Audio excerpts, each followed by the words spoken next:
الحمد لله نحمده ونستعينه ونستغفره ونؤمن به ونتوكل عليه ونعوذ بالله من شرور أنفسنا ومن سيئات أعمالنا من يهده الله فلا مضل له ومن يضلله فلا هادي له وأشهد أن لا إله إلا الله وحده لا شريك له وأشهد أن سيدنا ومولانا محمدا عبده ورسوله صلی اللہ علیہ وسلم.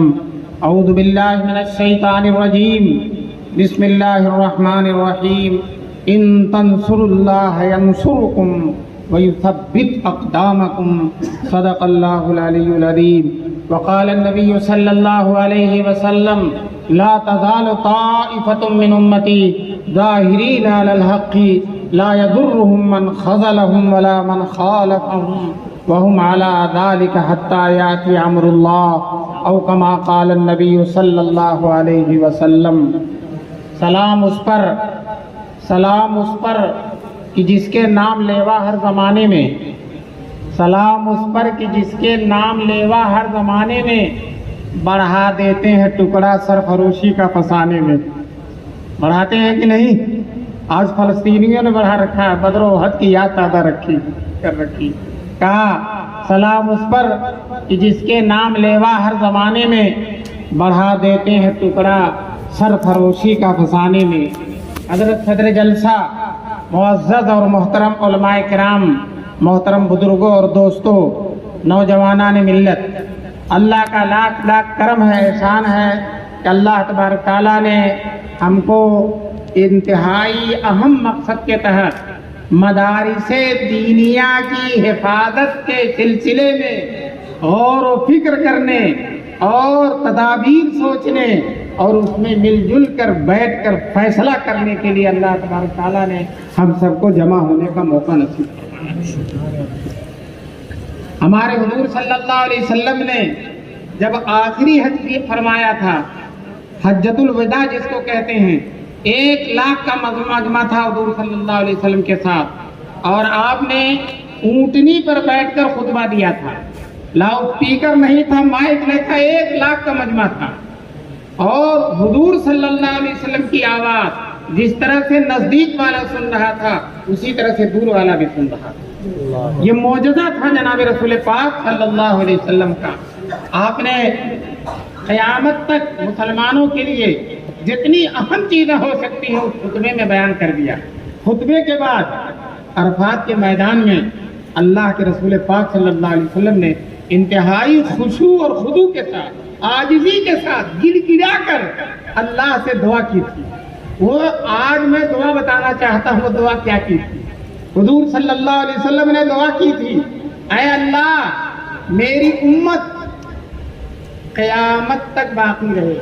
کیا دعا فرمائی تھی؟ میری امت قیامت تک باقی رہے، کوئی ظالم، جابر، خونخوار میری امت کو ختم نہ کر سکے. یہ دعا فرمائی تھی جناب رسول پاک صلی اللہ علیہ وسلم نے. دوستو، ایک صحابی بھی آمین دعا نبی کی ہے، اور آمین کہنے والے 1,00,000 صحابی. ایک صحابی بھی اگر آمین کہہ دے تو دعا قبول ہے، اور وہاں دعا مانگنے والے اللہ کے رسول ہیں. اور 1,00,000 صحابہ نے آمین کہا تھا، جس میں ابو بکر بھی ہیں، عمر بھی ہیں، عثمان بھی ہیں، علی بھی ہیں، رضوان اللہ علیہ مجمعین، عشرہ مبشرہ بھی ہیں، بدریین بھی ہیں، وحدیین بھی ہیں، سارے کے سارے لوگ موجود ہیں. سب نے دعا کی تھی، آمین کہا تھا. دعا یہی فرمائی تھی میری امت قیامت تک ختم نہ ہو سکے. دوستو، حضور جب دعا عرفات میں تو ہماری اور آپ کی دعا قبول ہوتی ہے، سب کی دعا قبول ہوتی ہے، تو حضور کی دعا کیوں نہیں قبول ہوگی؟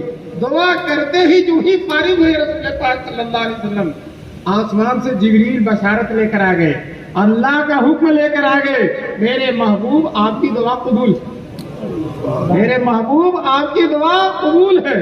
مسلمانوں، اس مقبول دعا کے بلبوتے پر میں کہتا ہوں، اس زمین میں، اس ملک میں، اس عالم میں کوئی رہے یا نہ رہے، ہم تو قیامت تک رہیں گے. ہمارے سر پر دعا ہے جناب رسول پاک صلی اللہ علیہ وسلم کی.